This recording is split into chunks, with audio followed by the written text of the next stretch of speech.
Top of the morning, everybody. Hopefully everybody had a great Memorial Day weekend, and I hope everything is good. I had a great weekend, cannot complain. And there was no podcast episode this week yet again. Not much to really talk about, but I am still on the prowl of making content. So hopefully you guys can hang out and stick with me. Thank you guys for everybody who's been watching the Braylon Trice video. Really, really awesome. I cannot thank you guys enough. Now, there's another quarterback that the Falcons picked up that's actually getting a lot of attention.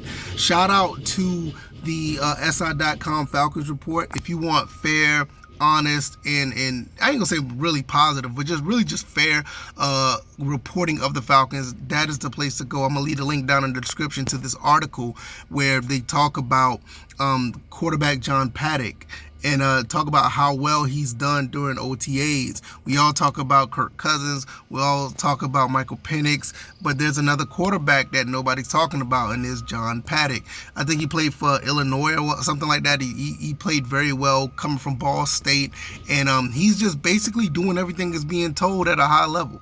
You know, a lot of these coaches, that's what they want. They want to see, can you process what they're trying to put out there when it comes to their coaching philosophy and what they see in you talent-wise. And if you can perform on that level during OTAs or practice, you'll probably end up getting a job, whether it be just on the team or other teams that could probably get you after the off season is officially over. And I think John Paddock is, for all intents and purposes, is doing a good job. This is not the first time I heard this name. And when I heard his name, I was like, okay, this is another quarterback that they picked up. They're probably trying to figure out what they're going to do with Taylor Heineke, and it is what it is. But now I'm starting to hear that now it's a situation where the coaches are talking, and there's an article written about him. So now what do you do with this player here? What do you do? Do you get in a situation where you're going to have a third quarterback? Are you going to put him on the practice squad? Or, I mean, because right now the Falcons have an excellent quarterback problem. If John Paddock is going to be anything what they say he is, you got three quarterbacks here that could possibly, you know, carry this team to at least relevancy. It doesn't have to be dominance or anything. You just have to be relevant. And in my opinion, if you get the opportunity to seize on a game against someone, that's how you win Super Bowls. You know, you just have to be a really, really good team that take advantage of the opportunities. You know, and people with this elite thing, and I'm not going down the rabbit hole with this, there's people with elite talent, but when it comes to winning games and actually winning Super Bowls, you just have to take advantage of the opportunities that present themselves during games. And if you're good enough to get to that point and you have the right people to execute, you can make that happen. So the quarterback position, where it starts. And right now, you know, a year ago, we were kind of scratching our heads with the Desmond Ridder, Taylor Heineke thing, which I thought Taylor Heineke could have been, you know, a solid, you know, player.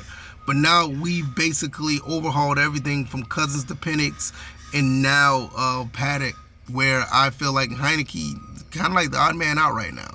You know, TJ Yates, you know, says a lot about, you know, Paddock. A couple other guys in the article say really good things about John Paddock.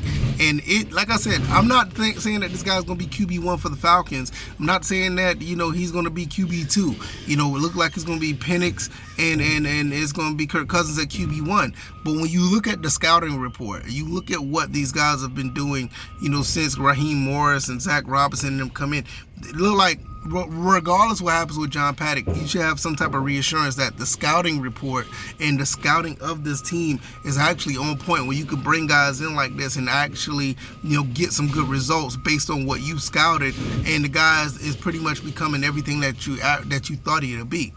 You know, so what does that say about everything else that's on the field? Can they continue to do that? What does it say for the draft picks? We got three defensive guys that are on that front seven. Could they pan out just as well? You know, time will tell, so we're going to see about that. But nevertheless, QB John Paddock, you know, is impressing the coaching staff in OTAs. The link will be down in the description where you can look into that article and talk about it. It's a great problem to have.